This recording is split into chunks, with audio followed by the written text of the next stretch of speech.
She's Red is an interactive movie that was released in July of 2019. It recently just came to consoles like a few days ago, and as soon as I saw it there in the store, I was pretty interested in checking it out, and yeah, so let's just get right into it. The thing to get out of the way first is that this is a very short interactive movie. It's going to range anywhere from like 30 to 45 minutes tops. And that might seem way too short to actually spend money on, and you might be right about that, but I think the length of it does offer some serious replayability to it if you are willing to like sit through some of those same scenes again and just kind of try and get to those different endings. There's 62 total scenes in this, and after going through it 4 times so far, I've actually gotten 50 of them, I think, and so it isn't a super easy thing to just get through everything that it offers to you right away. It also does have a skip scene option, so you don't have to wait through everything, which is an even bigger plus, and it's not something that these kinds of interactive experiences actually offer all the time. And also very quickly, the movie's default, for me at least, was in English, and the original language of it is in Russian, so the English version of it is dubbed, and you'll probably be able to pick up on that pretty fast. And the voice actors, for the English one, they were okay, although the one for the nightclub owner was just so out of place and over the top, and it was really funny most of the time actually when he would speak, maybe unintentionally, I'm not sure. I think I want to choose to believe that the choice was intentional, because the movie is definitely like over the top at points, and it worked pretty well because it does commit to that, and I appreciated that.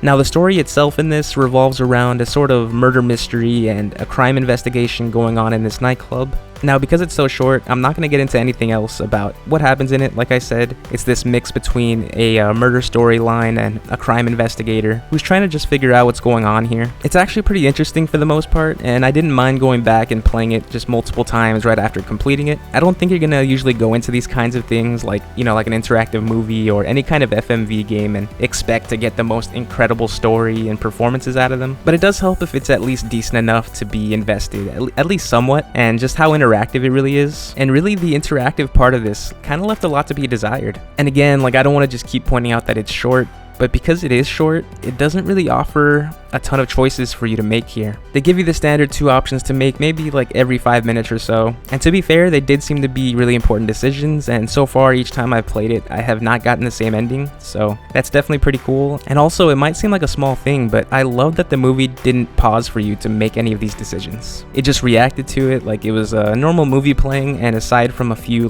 very sharp cuts here and there, it was a really smooth viewing experience. And one last thing to note, although you'll probably see it in the store if you do consider getting it, is that it's definitely for mature audiences. There's a ton of blood in it, some drug references, and brief nudity, and so it's probably not one for the whole family, depending on what kind of family you have. But it's nothing super crazy that you won't see in your typical rated R action movie. I believe this is something you can buy on game consoles now and Steam, but also on your phone, I think, and the prices of it seem to vary all over the place. And I would obviously say that the cheaper that you can find it, the better, of course. But just in terms of other types of FMV and interactive experiences like this one, I'd actually say it's in the upper tier of them so far from the ones that I've played, and I could see myself coming back to this one to at least try and get every scene that's in it. And I don't know if this is going to make sense or not, but I think this one would be great to play on a cold morning, even maybe on the morning of Christmas Eve or something. It doesn't have anything to do with Christmas at all, but I just kind of got that feeling from it for some reason. Maybe you won't get that feeling from it at all, but just in general, I like this game quite a bit. At the very least, I think it's worth checking out for something that